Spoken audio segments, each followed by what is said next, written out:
Perfect. So now, finally, it's a pleasure to welcome Dr. the Honorable Roosevelt Skerrit, the Prime Minister of the Commonwealth of Dominica. And without wasting any more time, apologies, Prime Minister, you are not showing on a list of panelists, and that's the reason we had to interrupt. Thank you for your patience. And I thank all our attendees and the participants for today's webinar for the patience as well. And without wasting any more time, Alan, request you to take over. Thank you, Prime Minister. Thank you for being with us this morning. And we welcome all our other panelists. I'll get straight to the questions, Prime Minister. At the outset, let me congratulate you on the good job done, how you've contained the pandemic in the Commonwealth of Dominica. I heard it's for 46 days you have 0 active cases, and the country is slowly opening up. Do you think in the new normal, would there be a greater interest in investment in Dominica, particularly via the CBI program? First of all, I want to thank you for having me on, and I want to greet your other panelists and, of course, those in attendance. Our suppression of COVID-19 cases really has shown the community spirit of the people of Dominica. We came together as one nation, one people, to fight this invisible enemy. And I believe that the strength of the Dominican people and the resilience of the Dominican people and the clear indication of a united country all would be attractive to the prospective investors. But it also shows and demonstrates the robustness and effectiveness of our health system. In our case in Dominica, we have prided ourselves on our investments in our health system, not only in the infrastructure, but with equipment and also human resources. I will also say to you that after Hurricane Maria in 2017, our country was literally flattened. And normally in circumstances after a natural disaster like Hurricane Maria, you would have had associated health issues coming about, whether it's waterborne diseases or other forms of diseases. Yeah. And we never saw this in Dominica because of the effectiveness and robustness of our health system. And for us, for every citizen of this world, health is important. And I believe in large measure, the containment of the spread of COVID-19 and the successful recovery of all those who were impacted really are attractions to investors and prospective citizens alike. Could you discuss a little more about your housing revolution? I mean, you're making climate resistant housing. How all that investment is going into good infrastructure, health. Could you discuss a little more about your housing revolution? So we launched a housing revolution in 2015, following a tropical storm which visited our country, and also subsequent to that in 2017 with the hurricane. And we gave a commitment to our citizens that if we were to be visited by a similar storm, we will be in a better position to withstand the ravages of these natural disasters. You know, climate change is with us. We in small countries do not contribute to the emission of greenhouse gases, but we are the major victims of climate change, the effects of climate change. And so we made a commitment to build some 5,000 resilient hurricane-proof homes. These homes that we are building can withstand the natural disasters. They can withstand storms, they can withstand hurricanes, they can withstand earthquakes. And these homes are being financed exclusively with funds from the Citizenship by Investment Program. And we have built several hundreds of those. There are several hundred currently under construction.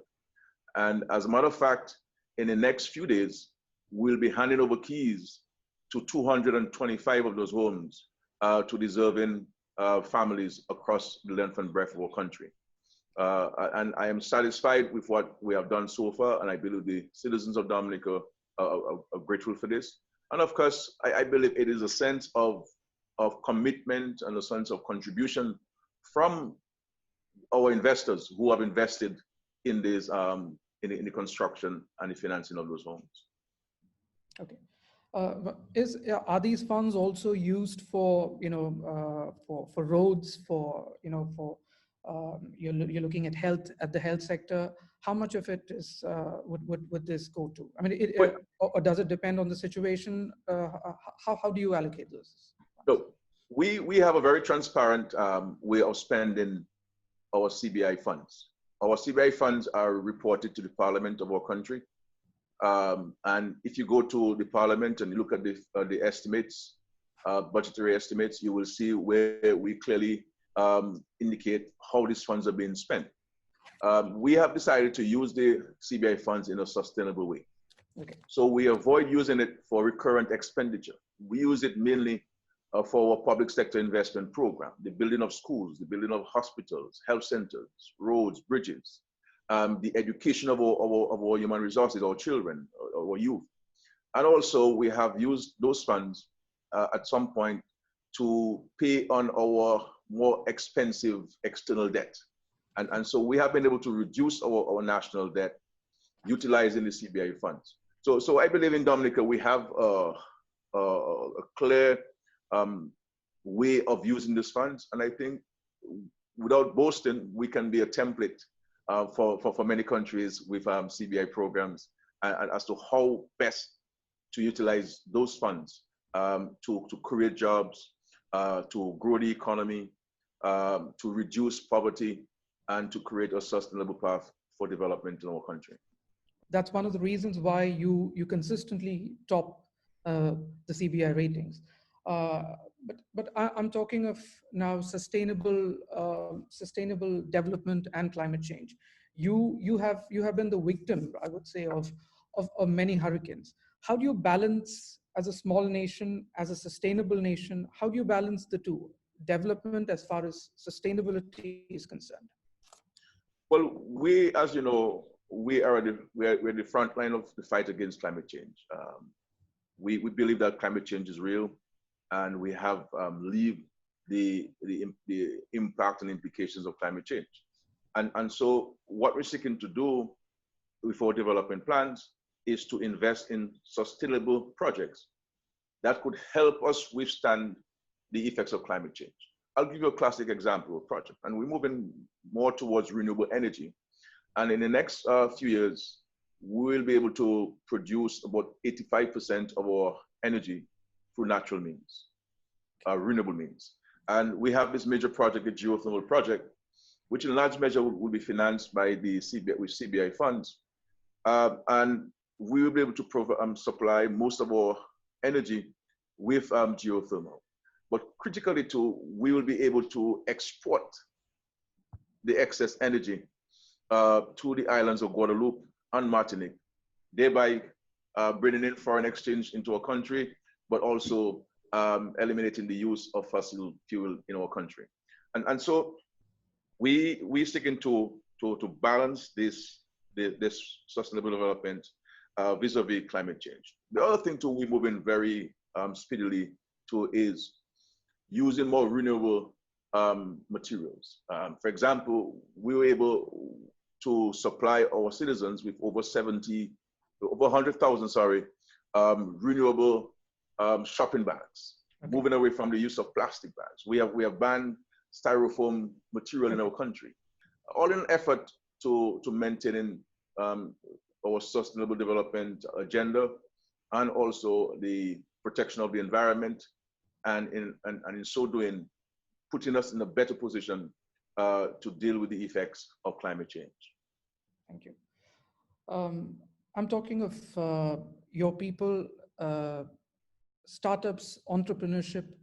How are these funds being used to help Dominicans to build for themselves, to become entrepreneurs, to become startup businessmen? How are these funds? What has been the response been? Have you been able to create a startup culture, an entrepreneurship culture in your country? Oh yes, certainly, we have been able to do so. We have been able to provide both grants and highly concessionary loans to budding and aspiring entrepreneurs in our country, and even existing ones. You could come to our development bank as a citizen, okay, and contract a loan at 1% interest. I read that. And sometimes even at 0% interest, utilizing the CBI funds to help create this entrepreneurship culture in our country, and so doing, create jobs among our people and reduce poverty. And even at a higher level with regards to the investments, the projects and the developments with the CBI funds, a number of the developers are in fact Dominican citizens. A case in point with regards to Tranquility Beach, Mr. Ian Edwards, he's a Dominican. We have also the Anachi, which is branded by Marriott, a local Dominican, Mr. Alec Lawrence. We also have Secret Bay being developed, some 40 or so villas, a local Dominican. We also have Jungle Bay with 160 villas, a local Dominican, Mr. Sam Raphael. So we have been able to use these funds to empower our citizens, to create entrepreneurs, and to ensure that our citizens can see and feel and benefit from the proceeds coming out of the CBI funds. Because what we would like to do, and what we are in fact doing, and we've seen the results, is for us to become independent. So we do not have to rely on external funding from agencies. We can use our resources to build our country in the manner in which we would like to build it, and to empower people in a manner in which we believe we should be empowering our people. Personal question, Prime Minister. You took over in 2004 at 31, and you were then the youngest Prime Minister. Everybody talks of young Prime Ministers, but back then nobody noticed it, I guess. But then at 31, you were Prime Minister, and the country has come a long way. What do you think has been your major successes as far as creating an ecosystem for development in these years, and what have been your major successes? What do you consider your major successes? Well, I always say to my people that I am the least of the apostles, and Okay. I do not I am not in a position to determine what my success is. I leave it to the people to decide. But what I would say to you, my friend, and to our colleagues who are with us here this evening, that there's a little that can really make a Prime Minister proud, and a Dominican as proud as to see a nation rally after natural catastrophe of the scale of Hurricane Maria, which in a matter of hours damaged almost every building in our country, brought death and blocked access to our many natural resources. And even in your earlier question about fighting COVID-19, we have been successful largely because the people of Dominica have been united in our fight. They have adhered to the government's instructions and guidelines. I mean, our people have been on curfew, on lockdown, and there have been absolutely no issues whatsoever. They have been working with us in this fight. And so, despite it all, Dominica is growing and flourishing. We are promoting ecotourism, improving sanitation, ensuring disaster risk reduction. In other words, we are being proactive, dynamic, and forward-looking. And I dare say that these are some of the things which I am proud of as a Prime Minister of our country. I'll just veer a bit off. I mean, would you say that you have dealt with so many disasters that you're more prepared for a health pandemic like this? Is it part of you're made more resilient? You're inherently resilient as a nation. Would you agree with that? Well, yes, certainly. We have been through challenges, but Dominicans, we are resilient. We don't. When we see a disaster, we don't go running.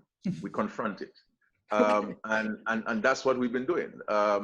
We spend time planning and preparing for these things, and so it is a continuous exercise, ensuring that our systems are in place, and our systems are robust. Our systems can stand the test of scrutiny, and so we are accustomed to it.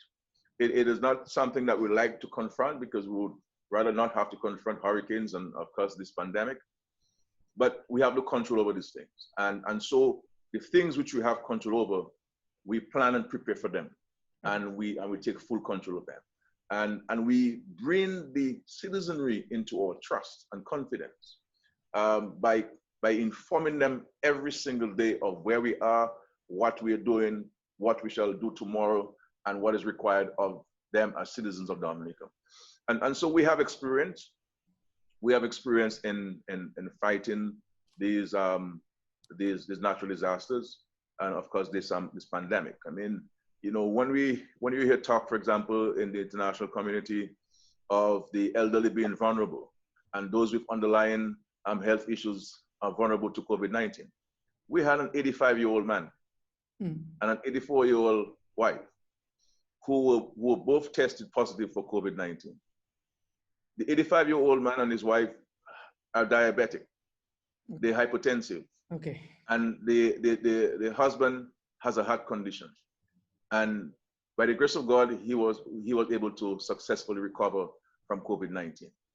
And again, it speaks to our preparedness. It speaks to the robustness of our systems and our commitment to our citizens.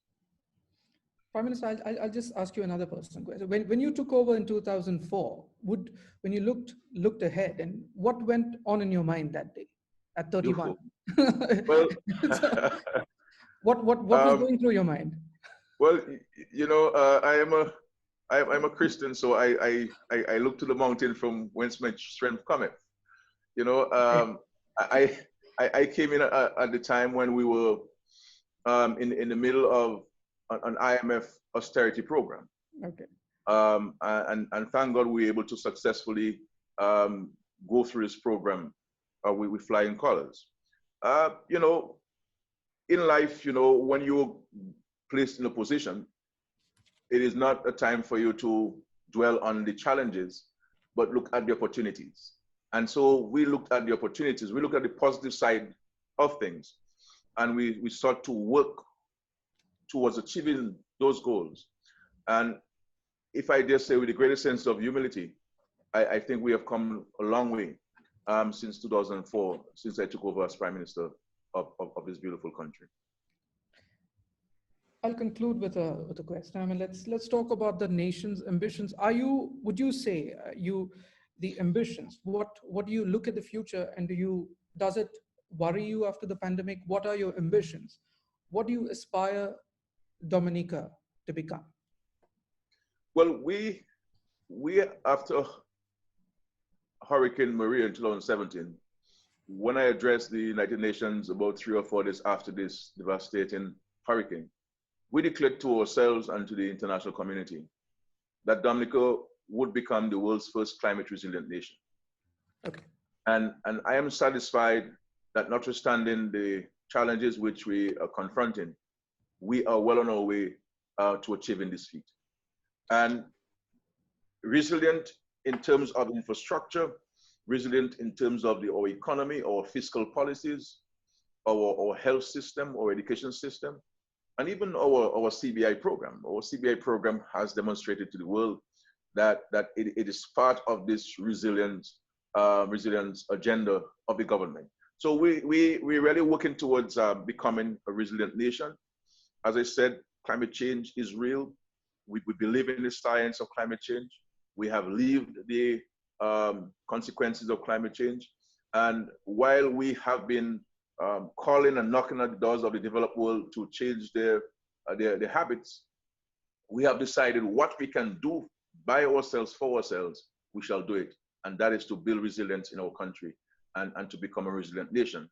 So when these storms do come, we are better able to, 1, withstand it, and 2, recover much quicker from any impact which this storm would have had on our country. So our ambition is a very lofty one for a small country, for a small population.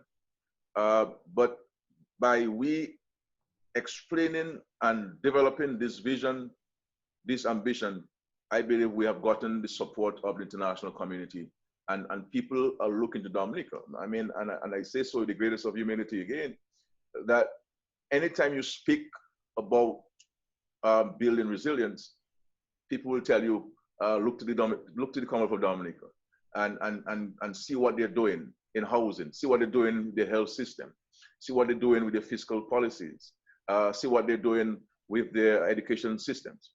I mean, we have been hit by this COVID-19, by these hurricanes. And in all of this, we have never defaulted on our debt payments, for example. We have never defaulted on our commitments to our young people, to educating them. So there are certain core values which we espouse and which we remain true to. I mean, even with regards to the CBI program, we have won the accolades of many international publications. And we believe that we have been able to do so because of three critical elements: the quality of our program, the efficiency of our program, and our robust due diligence. And we have strong experts within the CBI unit. We also provided with great guidance from CS Global, who is our marketing agent, in ensuring that the quality of program is maintained. Efficiency, you apply to Dominica program today, my friend, we give you the assurance that we can have a 3-month turnaround time with giving you approval in principle. And of course, due diligence is critical because we are part of international community. And we don't only have an obligation to ourselves as Dominican citizens, but we have an obligation to the international community. And we want to ensure that when somebody applies to our program, that we can know the moral fabric or the moral character of each applicant to ensure that those who we provide our citizenship with and who we call family and fellow citizens can stand the test of scrutiny by any international agency or any country in this global hemisphere. I have one more question regarding UAE ties. You were here in January to open your embassy in the UAE. I was talking to Ambassador Hubert a little earlier, and I was wondering how the UAE can help you in what are you partnering with the UAE with regarding, would it be aviation, would it be ports, would you be working together? How does it? What are your future plans with the UAE? I think I dare say we have excellent relations with the UAE, and the setting up or the establishment of our embassy in Abu Dhabi is testament to this. And we have been able to sign a number of cooperation agreements with the government of the UAE in renewable energy, sustainable development, education and training. We are getting technical advice from them in respect to port development. They have tremendous experiences in this. We're looking at tourism. How can we learn from them? How can they learn from us? And so on. We have also been very supportive of the UAE on the international scene. And so the relationship between Dominica and the UAE is excellent. It's very, very, very good relations. And what we're seeking to do now is to deepen those relations and to strengthen those relations. And our ambassador, His Excellency Hubert Charles, is doing a fantastic job there, if I may say so. And we have, since the establishment of the embassy, we have seen an even closer collaboration between Dominica and the UAE. As a matter of fact, Dominica is seen in large measure as UAE's connection to the Caribbean community, CARICOM. And we're very happy to play that role on their behalf. Are there flights? Are you planning on more flights to connect to Dominica? You have an airport. I'm sure there can't be direct flights, but would there be some kind of an aviation agreement where it's easier to get to Dominica from the UAE? Would you consider that in the future? Well, we're working. I must say to you that we're working on our international airport. We are finalizing plans for this. Obviously, we got a little setback with COVID-19, but we're very keen on this. At the broader CARICOM level, we are in discussions with the UAE on the issue of direct flights between the UAE and the Caribbean. We're hoping that those discussions can continue because, as you know much better than me, the UAE is a major international hub. And I think many of us across the globe can benefit from establishing aviation agreements with the United Arab Emirates. I have two questions. Thank you, Prime Minister. I have two questions for His Excellency Hubert Jones. It's specifically related again to the UAE, and I'll just quickly summarize it. Have you noticed, His Excellency Jones, have you noticed more tourism interest from the UAE to Dominica? Thanks for the question. Before I answer it, let me greet the Honorable Prime Minister and my brother and friend, Ambassador Nanthan. Even though we are on the same panel, we are miles and miles apart. It's good to share an activity with you at this time. The relationship with the UAE, as the Prime Minister has indicated, is a strategic one. The intention is to utilize the experience of a country that many would agree is one of the most dynamic and progressive countries in the world, small states in the world, and to utilize the excellent experience of this country and seek to determine the extent to which they can be applied to our own development challenges. I think it is important for us to begin with that. No, I don't think it is as yet very evident that we have a large flow of nationals, either UAE nationals or Dominican nationals resident in the UAE to Dominica. This is the plan, this is the vision. I am actually excited to be able to tell you that there have been a few Dominicans who, on the basis of discussion with us, with the embassy, have actually gone down to Dominica to get to know the country and to explore opportunities for investment. I think it is important for us to begin there. Nationals need to move into phase 2. Phase 1 is the acquisition of one of the best citizenship and packages in the world. Phase 2 is getting to know the country so that a different relationship, a citizen relationship, can be developed. And I think until that happens, until there is greater demand from our citizens and others, but primarily our citizens resident here, for travel opportunities to Dominica, we're probably not going to see the type of flow, either in tourism or in investment, that we would like to see. The point made by the Prime Minister regarding the international airport, I think, is an excellent one to remind ourselves of. Until that facility is available, the tourism program should be pursued and will be pursued through a regional arrangement. Don't forget that the last CARICOM UAE forum that was held here, I think in 2018, one of the key topics was the question of tourism and air linkages between the UAE and our region. And there's an agreement that that will be a priority going forward. What are the services that are available to Dominican citizens here in the UAE? What does the embassy do? Well, currently, our consular section is already active in terms of renewing passports. Okay. Quite a few of our citizens need to validate official documents, documents coming out of the Commonwealth of Dominica, and sometimes from other sources. So one of our key responsibilities is to validate, having verified, of course, those documents.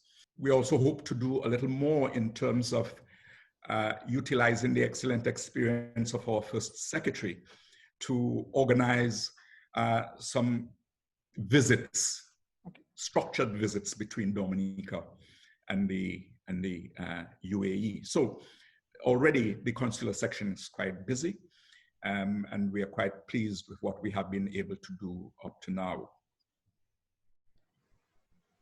Thank you, Ambassador. Thank you, Prime Minister. I will leave the floor to Abhinav, who will take forward a few more questions.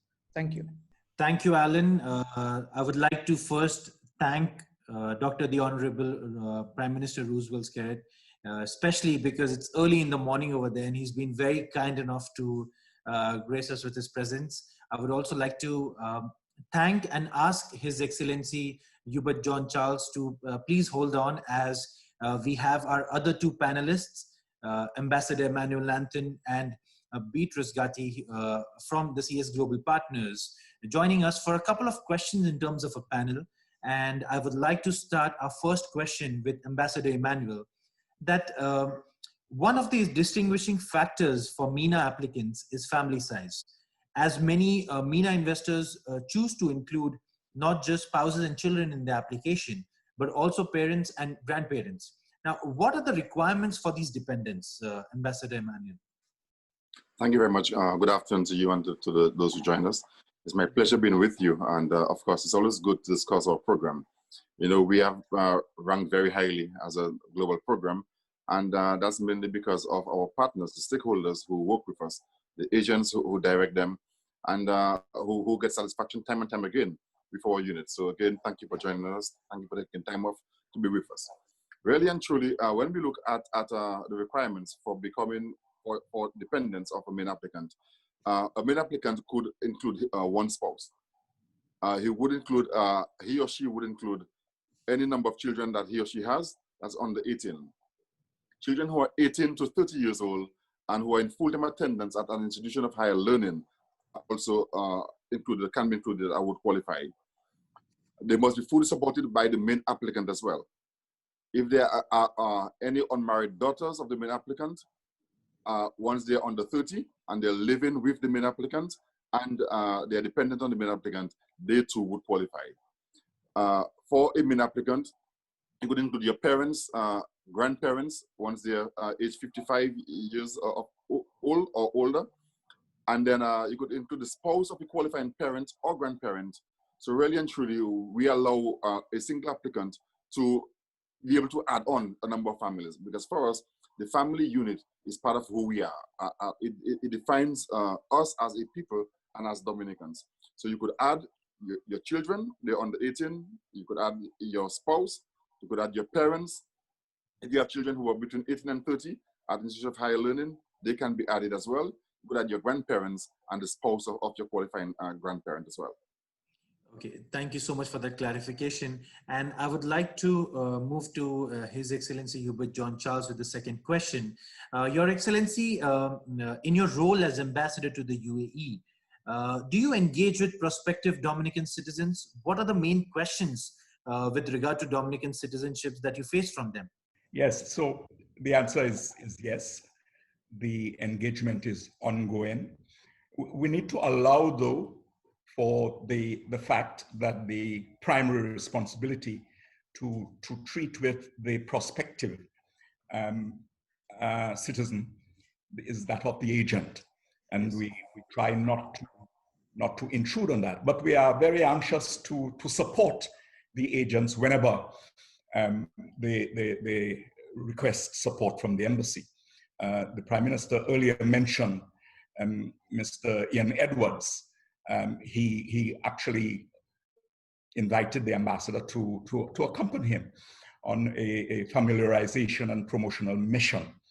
The questions that prospective citizens usually ask me have to do with the speed with which the application can be processed. And we are always pleased to say that within 3 months, you are very likely, if you meet all the due diligence requirements, to have a successful outcome. People are also wanting to understand the whole question of due diligence. And at times it is necessary to say to them that even though the due diligence is very rigorous, it is ultimately in their own interest, because once they pass that stage, they can present themselves. But we are pleased with what is happening. I suspect that with COVID, we are entering into a new phase. But I think we will continue, as the Prime Minister indicated. We do have a country with a mix of assets that are much more than simply a question of a travel document.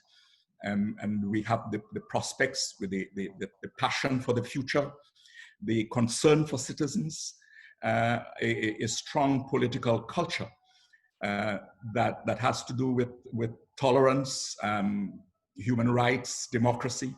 Those, I think, are the factors that are going to be important in terms of decisions regarding where you invest your scarce resources for citizenship in the future.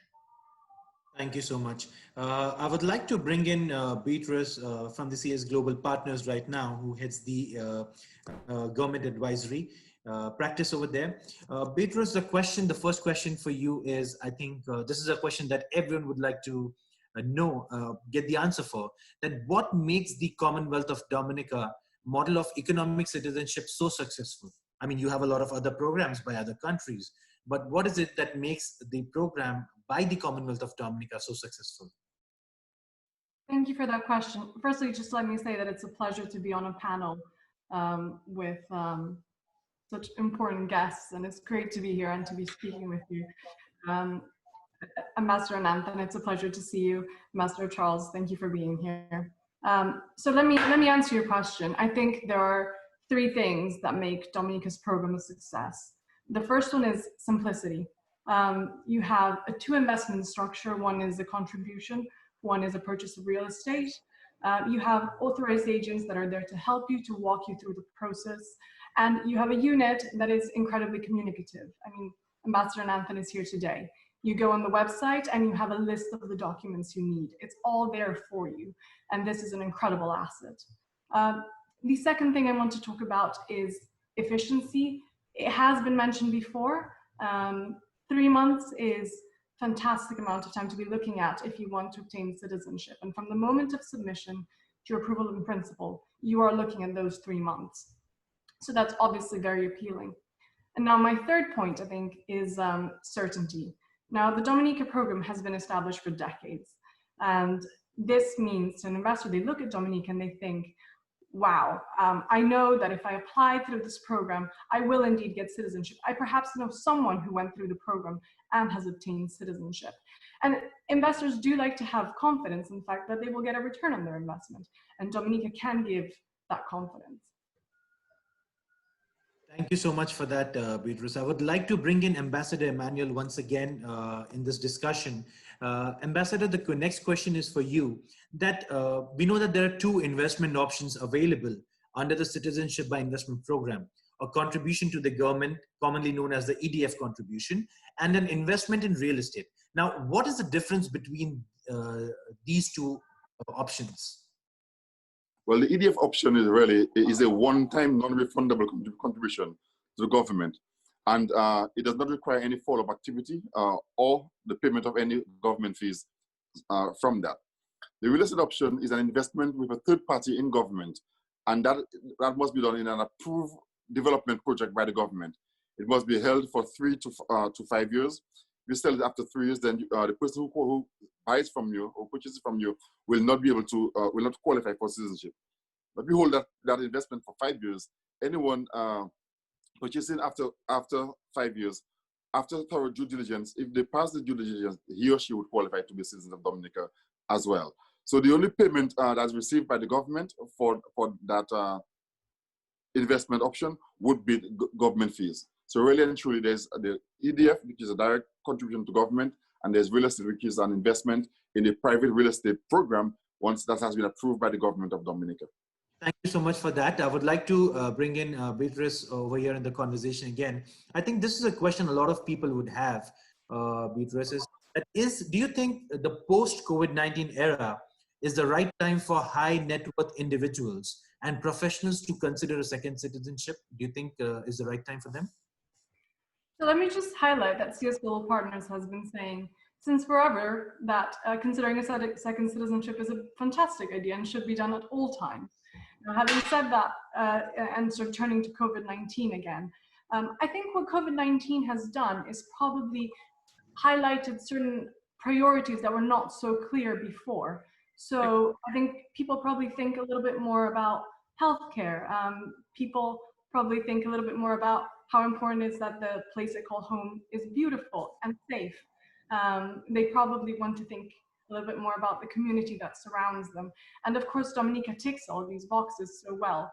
As the Prime Minister mentioned, you know, they have a very robust healthcare system. Certainly their sense of community is incredibly strong, incredibly resilient.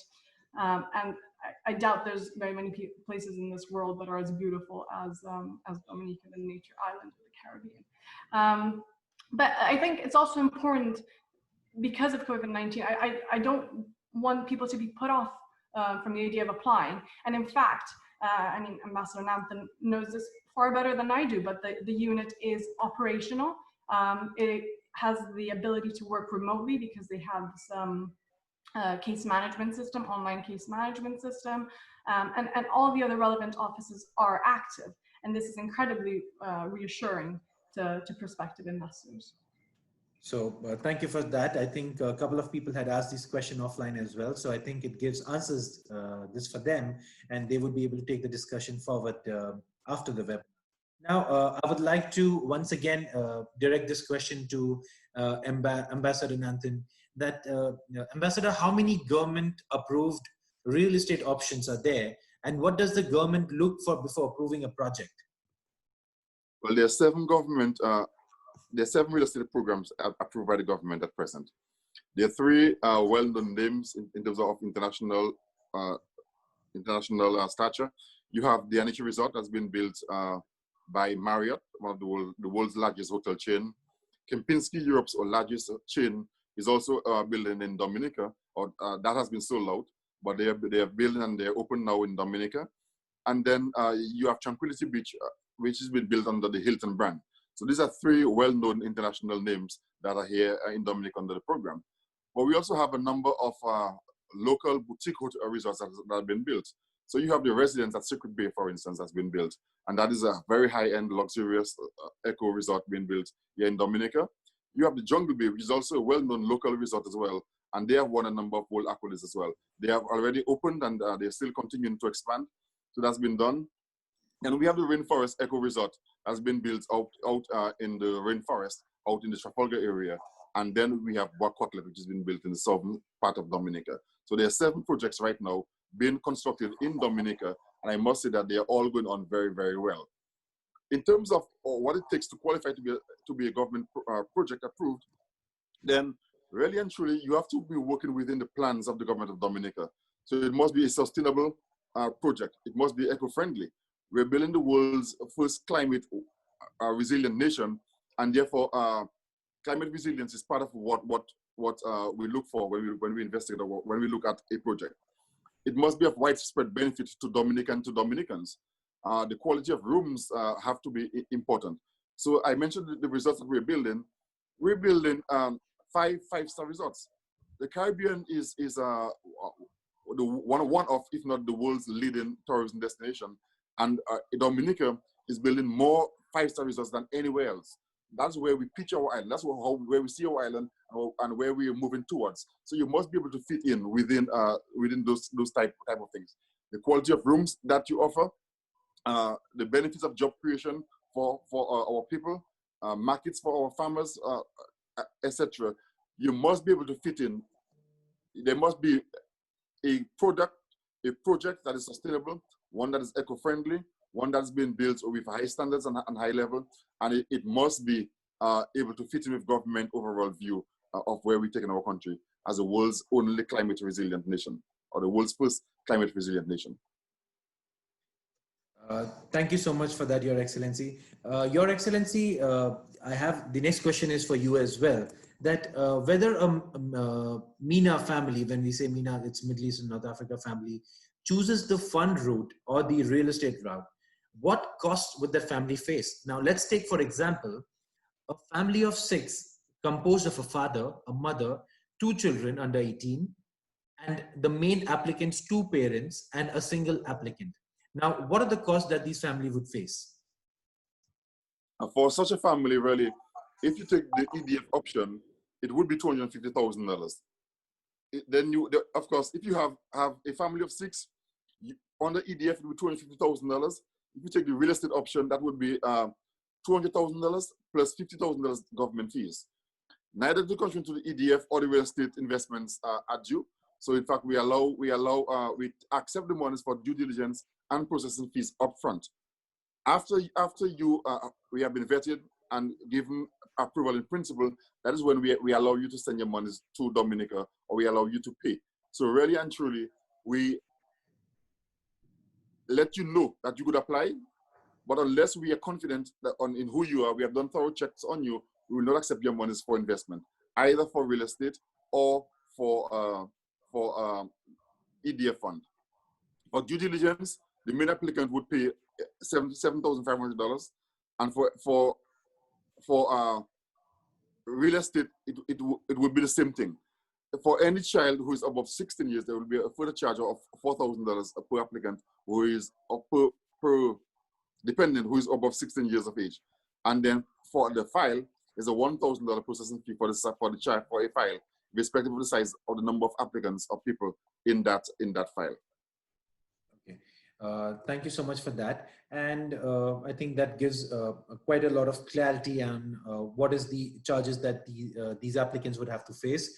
And I would move with this to His Excellency Ambassador Hubert John Charles for the next question. Now, Your Excellency, I would like to ask you that, do you know of success stories of individuals who have completed the citizenship by investment process and had a positive impact on either the UAE or Dominica by virtue of their new citizenship?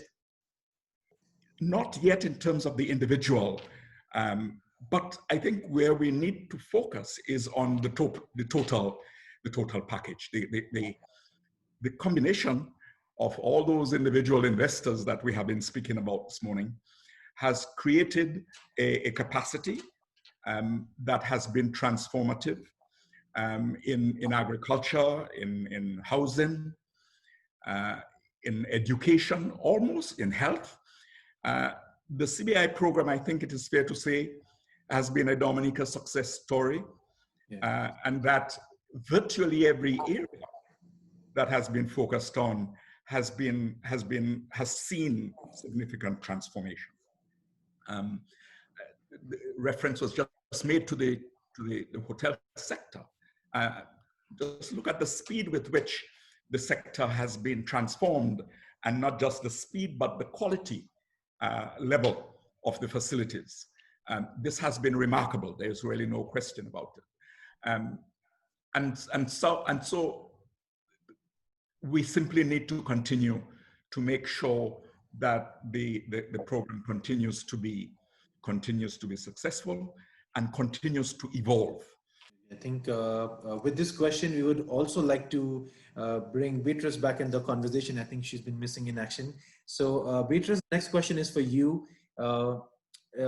In what ways does the Dominica CBI program attract individuals from the Middle East, and what is the response that you have seen? I believe this question would be very important for the prospective applicants as well. So what is, in what way does it attract, and what is the response that you have seen?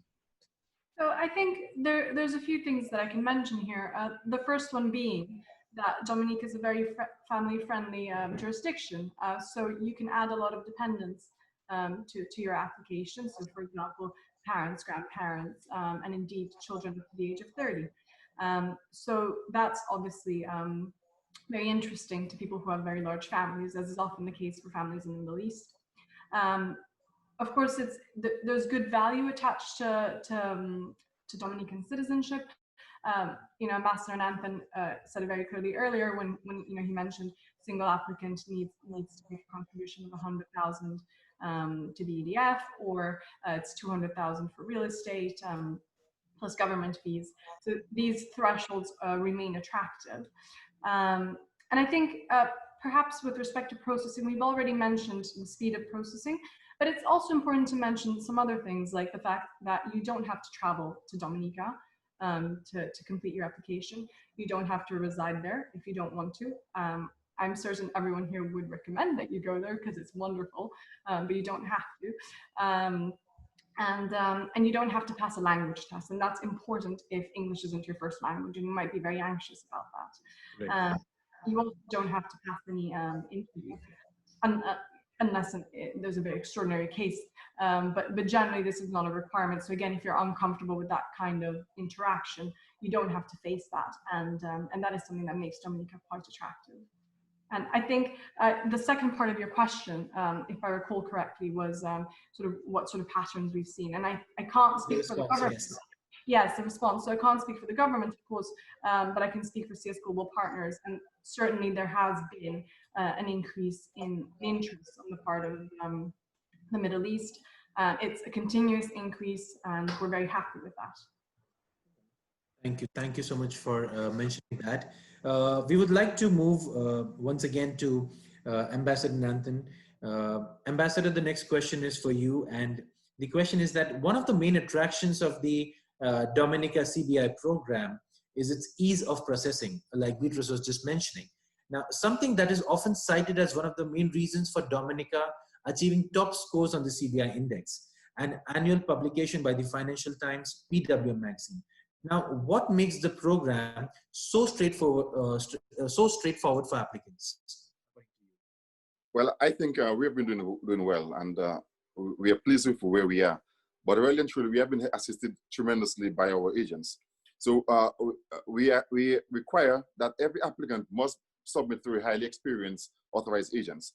And they know the things that we expect, so they guide very well our investors, and then they get the process going through. They help us through carrying out to go all over the bumps.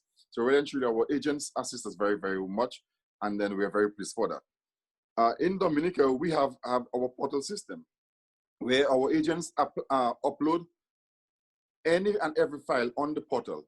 So we can access that immediately wherever we are in the world. So I think we have the best portal in the immigration industry, and that assists us to do our work from anywhere at any time. And we're very pleased to have that as well. We have also have no travel is required to Dominica. So you don't have to travel and you don't have to be resident in Dominica. And that for us too is important. There's no language requirement, so you don't have to speak English to apply or to qualify. And then there's also there's no mandatory interview of all applicants. Once we assess who the applicant is, go through the file, then we're able to go through, make our assessment. And if we need to ask you more questions, we will. If we need to send back information, to get more information, we will ask those information, send it back to due diligence and move forward. We're also able to upgrade and to upload our website on a continuous basis. So that for us have been the key factors that keep us flowing. The staff are highly trained, the staff are highly confidential, the staff are highly motivated, and they're eager to work and to deliver. We treat every investor as a VIP client. And once you upload on our portal, your name is assigned to somebody in the office who will follow your file and ensure that it's done within the time it should be done. Thank you. Thank you so much for that, Ambassador Nanthan. I think the next question is for you as well. Now, how do you balance the straightforwardness of the applicant for the applicant, the rigorous due diligence Dominica is known for? Well, really and truly, due diligence for us is the cornerstone of our program. There are no shortcuts. There are no ways to go around it. We must do thorough due diligence for everyone. For the applicant, this means extensive disclosure of family and business affairs, as well as the source of funds. Via forms and supporting documents, they must be provided to us at all times. However, the bulk of the due diligence process takes place away from the applicant, such that the burden of is placed on the government and partners entities. We have a 40-year due diligence process where our agents must know their client.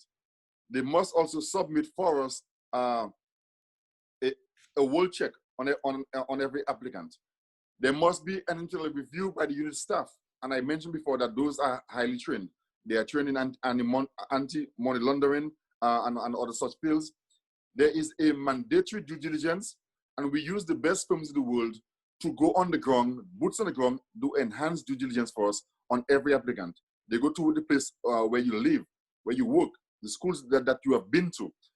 They find out from your colleagues and people in the industry where you operate, what is your reputation in that industry. So those for us are important.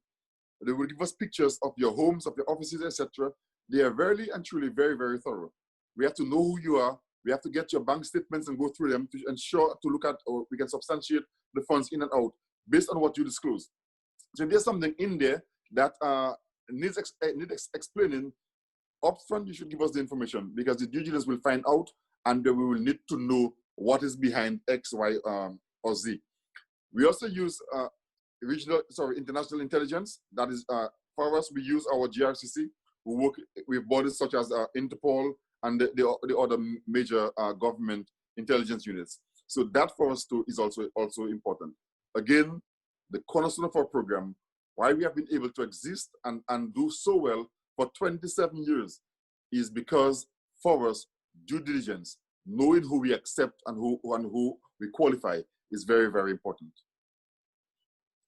I think what you mentioned is absolutely right, and thank you for that. And taking a cue out of that question, I would like to bring in His Excellency Hubert John Charles into the conversation. Your Excellency, the next question is for you.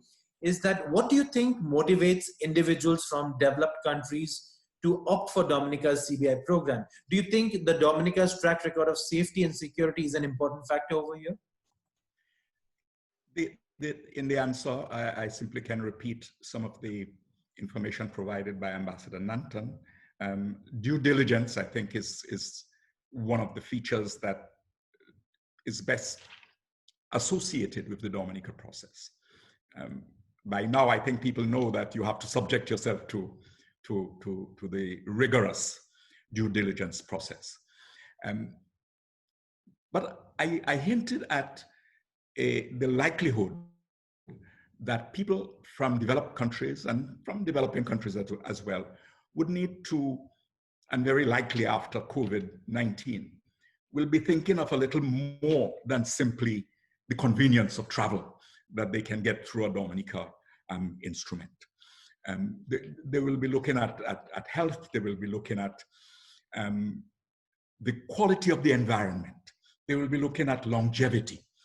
The things that COVID suggests to us that we pay much more attention to: the quality of life, the ability to turn off, to escape for a little while into an environment that is healthy, but at the same time peaceful, with progressive citizens. I think that progressively, that is one of the things that people are going to pay much more attention to when they are deciding on an investment option with regard to second citizenship. I think that's absolutely right, what you've just mentioned. Now, I would just like to move once again to Ambassador Nanthan. Ambassador Nanthan, the next question is for you. That, like His Excellency Hubert mentioned, you also mentioned in your previous answer, due diligence is a component of a much wider commitment to safety, integrity, and transparency. Now, in what other forms do safety, integrity, and transparency manifest themselves within the context of the CBI program? Well, for us in Dominica, we exclude any applicant who have been denied a visa-free visa to a country we have a visa-free access to. So if you apply to the UK or Germany, Europe, Schengen, we would decline you on those because we have visa-free arrangements and we respect those. Dominica also excludes certain nationalities where on-the-ground vetting becomes difficult. So North Korea would be one, Sudan and Iran would be difficult. We would not accept those applicants unless if you're living and working out of those countries for a 10-year period and you have no substantial assets in those areas. So that has to be, that was the terms in which we will accept an applicant from those countries. Of course, integrity, transparency, the names of all those who receive CBI are published in our official gazette. In Dominica, so in Dominica, our citizens know the people who qualified. The money received from the program is scrutinized by the Director of Audit, and those are reported to Parliament on a regular basis. Money received from CBI applicants, how they are spent, they are itemized in our national budget. Third-party auditing is done. Recently, we had PricewaterhouseCoopers and Coopers invited to Dominica, and they did an excellent review of Dominica on how the funds were utilized and spent. This has been the result of a detailed report, and that was published in 2019. So really and truly, the Dominican populace are fully aware of what's happening. The Prime Minister spoke earlier of housing. We spoke of the investments that are taking place now in healthcare. Hospitals being built. There are 11 health centers being built around the country. We have the Yes We Care program, where we take care of our elderly, that's been funded by the Citizenship program. We have the NEP, National Employment Program, where we have thousands of young people living in school who are employed. So Dominicans, by and large, east, west, north, or south, are aware of what's happening, and they know the value and the contribution of CBI to Dominica and to our country. Let me just congratulate the Prime Minister on a job well done in really and truly demonstrating how really to do it in terms of CBI. We go out, we expand on our program, we use the monies for the benefit of the people, and the people, by and large, are satisfied with the quality housing that they're getting through our housing revolution, the quality health centers that's been built, the schools that are being built, the roads, the young people that have been taken care of, as well as the elderly who we're taking care of. So really and truly, our program is transparent. The reports are there for all to see, and we publish the name of all our successful applicants. And I believe, as Pricewaterhouse said in their report last summer, Dominica is a model that all can follow up to. Absolutely. I think a lot of us will agree to that point that you mentioned, and which you reiterated with the Prime Minister had mentioned earlier. Now, Ambassador, we would like to move to the next question from here. Now, CBI programs are increasing in number, as you know, right? With more and more nations implementing CBI legislation to attract investors. Are you concerned about this increase in the number of CBI options available to foreign investors? Really and truly, no, we're not concerned of the number of countries doing CBI program. I believe the industry is a good one. The industry has been there for a while. We expect the industry to grow. Dominica, we have led the migration industry for the last number of years. We're hoping that once we can control and maintain integrity in the world industry, we'll be satisfied. Once we can maintain our share, our market share, if the volumes increase, then we will increase. We do not subscribe or believe in tarnishing other programs. We do not subscribe or believe in spreading dirty rumors in the program. Really and truly, too often, we have people in the industry tarnishing the industry. I believe at a time where we have COVID-19, introspection is where we should be. We believe that we should be looking at the mirror. As we look at the industry post-COVID, we need to look at what can I do to make it better. We have gained the confidence of thousands of investors and have directed them to invest hundreds and thousands and millions and billions of dollars. They take our advice. I am sure they will take our advice on other things as well. So what else can we provide our investors with? Which other areas we can add to the industry? And what we do and how we do it is not dependent on how we dirty the name of somebody else or of another agent or of another country, another program. Right now, as we're inside, I want to ask our agents, ask our professionals to look in the mirror. Look in the mirror.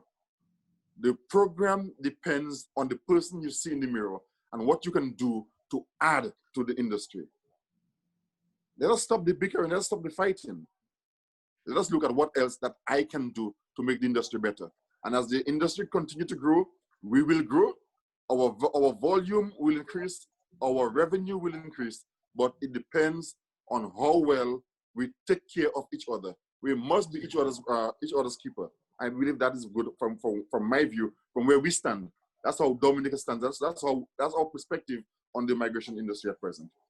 Now, Ambassador, we would like to, because it is obviously the webinar is for this program itself, the next question is again for you, is that historically a key driver for CBI has been the added mobility that applicants obtain upon becoming citizens of Dominica. We're talking about the visa-free travel, right? How has Dominica increased its visa-free and visa on arrival destinations? We had visa-free visa on arrival to 120 countries. Yes. We continue to improve and increase on that. We added Brazil, we added Russia. So we're up to 140 countries. For us, the value of our passport is important as Dominicans, no matter where you are. And as we continue to lead the global migration industry, having access for our citizens, because by and large, the people who invest in the program are businessmen, and they want to be able to get up and take advantage of an opportunity on the spot, on the spur of the moment. And that's what we do. We look at how we can improve and how we can get more visa access to for all our citizens, wherever they are. At present, I could let you know that we're looking at a number of other countries. And although we stand at about 140 now, hopefully by the end of the year, we'll be closer to 150 or beyond 150. So really and truly, we listen to our agents. They're the ones who direct us. They're the ones who tell us, they're the ones who are in touch with the investors and they're the ones who tell us how the investors feel and what they're looking for. And once we listen, we try to be flexible by improving the quality of what we do, and not once we don't have to compromise on the integrity of our program. So we don't compromise at all. We look at what we can do to improve and what we could do to enhance the experience for our citizens, be they national born Dominicans or those who join through the program. And we continue to improve in terms of visa-free access right through. I think, yes, thank you so much for that. Ambassador Nanthan, the last question is also for you once again, and is the last question for today. Do you have any upcoming plans to further improve the CBI program? And if so, what can we expect in the future? Our program is geared at meeting the needs and demands of our investors. I mentioned before that we listen to our agents, we listen to our investors, and we try to improve. So at present, we are offering investments in real estate, in world-class five-star hotels. They create jobs for our people, they create market for our farmers, our fishermen, our horticulturists. They create opportunities for our students live in school. Yes, they do those things. Our vision is to ensure that we provide more visa-free access, as I mentioned early on. That is important for us. The ambassador mentioned other ID cards that our citizens are looking at. So we're looking at those things as well. The world is moving more to biometrics, and we are at a point where we are about to implement a biometric passport. We are looking at new certificate of naturalization that have more security features for them and in them. So really and truly, we listen to our investors, and we work within the laws. We ensure that we do not do anything that is going to affect the integrity of our program. So we're not interested in anybody who want to look at money laundering. We are signatories to the Common Reporting Standards. So we look at the working along those lines. We, as a global partner, as somebody who's responsible in the global industry, we have a right to ensure that the people who are allowed into Dominica to use the Dominican passport are very good people. So that's why our due diligence, we can never run away from that. Our due diligence must be top. It must be key. It's the cornerstone of our program. But we listen, we take advice from our investors, we take advice from our partners, we take advice from those who are involved in the industry, and we try to ensure that we upkeep the name of the industry at any time. So that's where we are, that's who we are. We look forward to the world becoming COVID-free. Hopefully that will be sooner rather than later. We look forward to having some immunization or some form of treatment to heal people who are infected with the COVID virus, so that the world can continue to move. And we are sure that as the world continues to move, Dominica and Dominica program will be an example. Our Prime Minister did an excellent job with his government and the Ministry of Health in ensuring that all those in Dominica who got infected were treated and went home. So Dominica now is COVID-free. We believe that we can sell a product that is a country that is naturally beautiful, a country where longevity is key, a country that's naturally friendly, a country where five-star hotels are abundant for our visitors, a country where we live in peace and harmony with each other, where the care for the elderly is key for us, with a strong and solid healthcare system, a country that's naturally beautiful, a country where we are responsible for the environment, eco-friendliness, sustainability. These are some of the aspects that we aspire to. And that's where we see the world going to. I am proud to be Dominican. I am proud to be part of the global community where we look to live in harmony with nature, to live in harmony with the environment, to live in harmony with humankind all over. And we encourage people to come on to invest in Dominica. We encourage people to join us, to visit our country. You will be pleased, you will be blown away by the natural beauty, the friendliness of people, the whale watching, our flora, our fauna, the houses that we're building for the people who could not afford. I believe really and truly in Dominica, we are a country, we're a nation where we believe that taking care of your brothers and sisters is paramount to how you live. That is Dominica. That is the country where we're inviting people to invest in. And that's where we're inviting you, our partners, to come in, visit, and invest. Let us make this world a better place to live. Thank you, and have a good day wherever you are. Thank you very much. Thank you so much, Ambassador Nanthan. With this, I would just like to add to what Ambassador Nanthan said, that with PwC confirming Dominica's superb standing and Dominica consistently gaining #1 ranking by the PWM FT CBI ranking, the journey has been amazing and very, very well managed. So congratulations to you. Congratulations to the Prime Minister. Congratulations to His Excellency Hubert John. And also congratulations to the partners, such as the CS Global Partners, Beatrice and the team. So yes. thank you all for your time today. And especially for Ambassador Nanthan, I think most of us are here in the Middle East. I'm sure we made you speak so much today, it must have made you a bit extra hungry in the morning.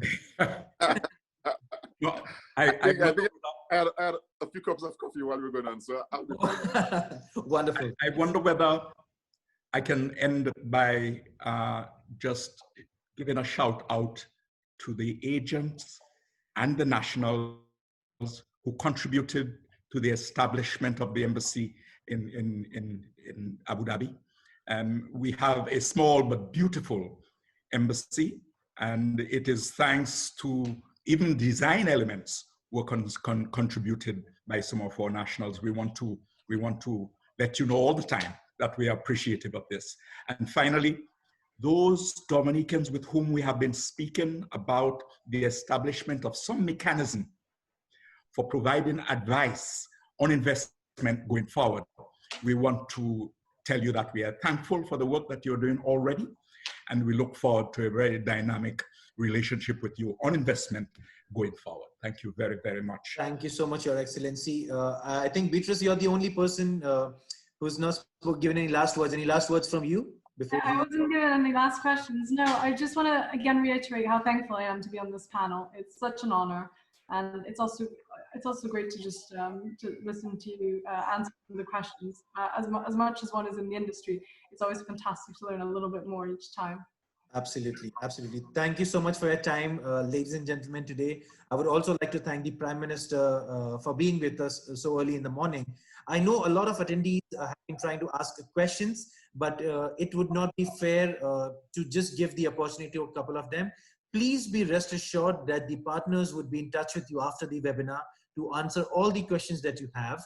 With that, I would like to once again thank all the attendees, all the panelists, and of course, the Prime Minister for being a part of this webinar. And please wait as the partners get in touch with you. And in the meanwhile, hoping that everyone stays safe and is healthy. And thank you so much once again. With that, I would like to end this webinar and have a good day, gentlemen. Thank you very much. Thank Cheers. you.